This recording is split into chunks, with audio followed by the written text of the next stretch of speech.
Hey guys, Team Special DK here, this is Austin, and I'm coming at you with a deck profile that, for a deck that's been really explosive lately, and actually been seeing a lot more competitive play and a lot more competitive tops, and that deck is Ritual Beasts.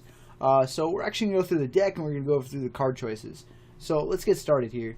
2 Effect Veiler, 3 Tamer Elder, 1 Lara, 2 Wen, 2 Apelio, 3 Canhawk, 1 Petalfin, 3 Rampengu, and 1 Zephyrum Pilica, 1 Book of Moon, 2 Teleport, 2 MST, 1 Raigeki, 1 Beast Bond, 3 Upstart, 2 Mind Crush, 2 Mirror Force, 3 Ambush, 3 Steeds, 1 Warning, and 1 Emptiness. Now for the sideboard, 2 Maxi, 2 Defusion, 1 Defisher, 2 Galaxy Cyclone, 2 Shared Ride, 2 Breakthrough Skill, 2 Chaos Trap Hole, 1 Fairy Wind, and 1 Macrocosmos. And now for the extra, 3 Ulti Apelio, 3 Ulti Canahawk, 2 Ulti Gaia Apelio, 2 Ulti Petalfin, 1 Abyss Dweller, 1 Exciton, 1 Level Chain, 1 Chidori, and 1 Silent Honor Arc. So, for the extra deck, obviously, the extra deck's very straightforward nowadays. You need this guy as 2. He's just really good. People say they might not need him, but at the same time, it gives you another Rampengu target. It gives you a lot more you can do with the deck itself. The 4s are obviously up to you. I think these are just the best 4s to be playing right now. Some people don't play Chidori, they play the Castel instead. But I figure they both kind of do the same thing, except Castel shuffles. But Chidori can also hit that set card when you need it to.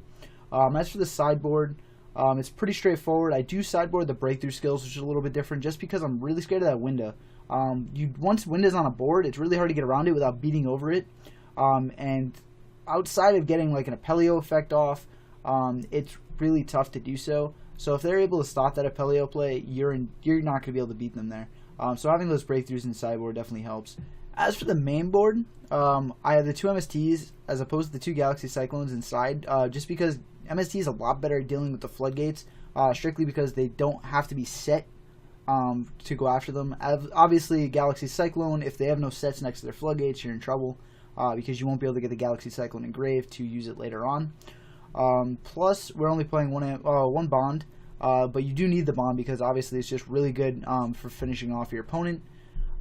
2 Mind Crush, just because I feel like it allows me to play cards I want to play. It allows me to stay consistent, and it still gives me that nice out to things like Necros and stuff like that.